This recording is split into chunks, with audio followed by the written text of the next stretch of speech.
This is Hain Pure Foods. Everybody familiar with them? This is an all-natural, oops, wrong crowd. Vegetable broth, okay? And they have both, vegetable and chicken.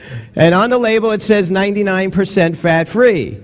On the top label, on the side of the package, it also says 99% fat-free.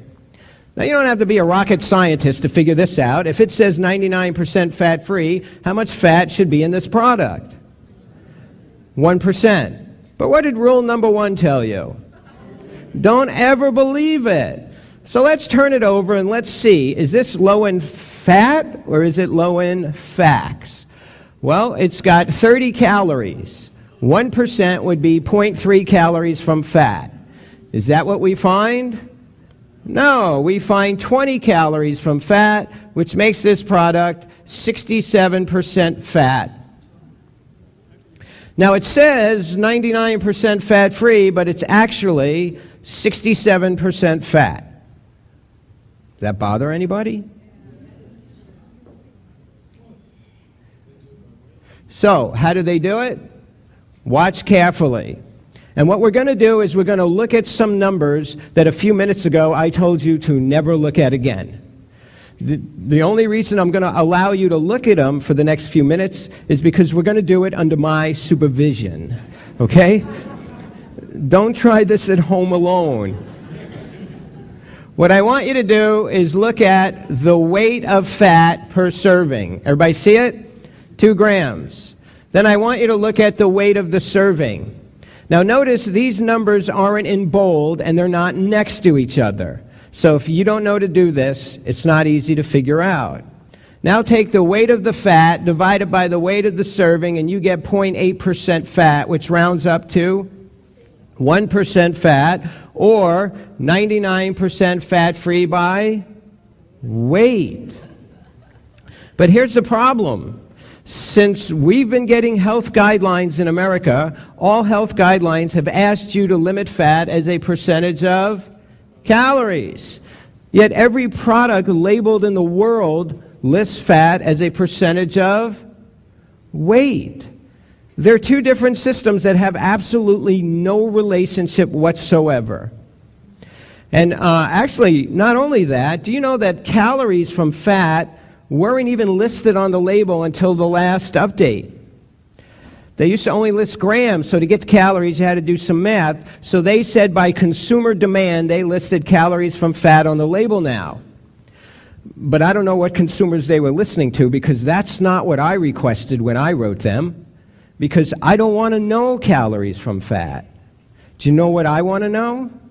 Percent calories from fat. But in order for me to get to percent calories from fat, what do I got to do? I got to do long division. How many Americans shopping around in your typical grocery store in America today, A, know to do that, B, could do that? Right. But, okay, let's look at all of you. I mean, I know all of you who come to this are, you know, you're slightly more intelligent. You came here this weekend and probably pretty well educated. So let's say you went to your doctor and he said, you know, you've got heart disease. You should limit the amount of fat you eat. So you go to the grocery store and you say, I can figure this out. And you pick up a product like this and you look at the nutrition facts label, figuring the government is making this easy for you. And you say, okay, let's see what we got here. First thing you see is calories from fat 20. And maybe you know what to do with that, maybe you don't. Then you see total fat 2 Gs.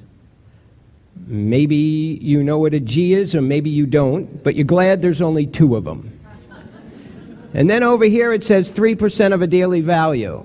So they're listing fat 3 different ways by 3 different systems in one section. Is that helpful or confusing? You think that's done by accident? No. Now, would you like to see how they really get away with this? One of the things Jeff didn't mention is one of my former employers. Does everybody know who I used to work for many years ago? I used to work for Kraft Foods. Oh, Well, that's why I'm here. I'm doing my penance.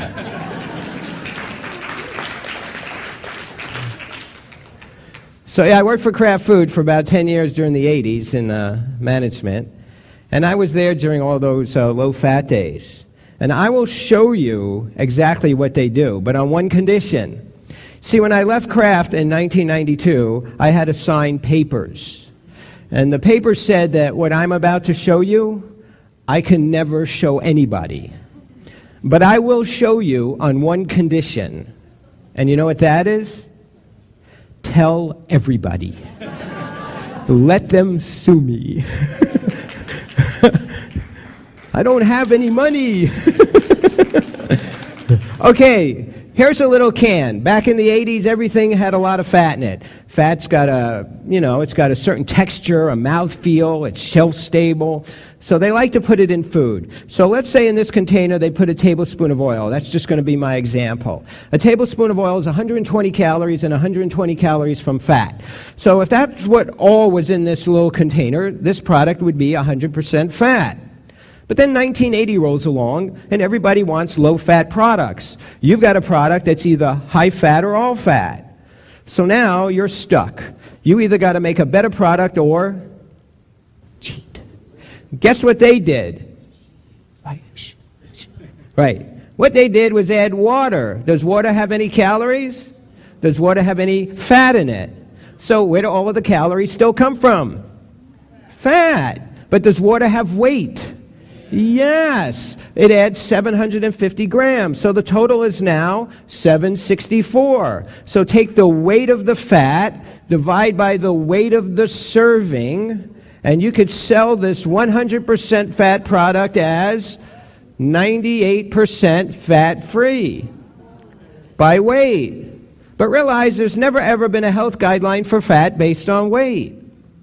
Now, as I said, I was with Kraft during those years, and at first we didn't sell a lot of these because nobody liked them. And then somebody had this great suggestion, and no, it wasn't me, add America's favorite 2 seasonings. And now these things sold like hotcakes. And do you know what that is right there? That's pretty much how they make most low-fat, fat-free soup, salad dressing, mayonnaise, all of that. Just water it out. And then maybe a little thickener and some salt and sugar so you don't realize the dilution. So, does that bother you? Right. So that's how they fool you. They dilute out the percentage fat by weight. That's why when you go into a grocery store and you buy 1% products like 1% milk, everybody's fooled. That's 24% fat.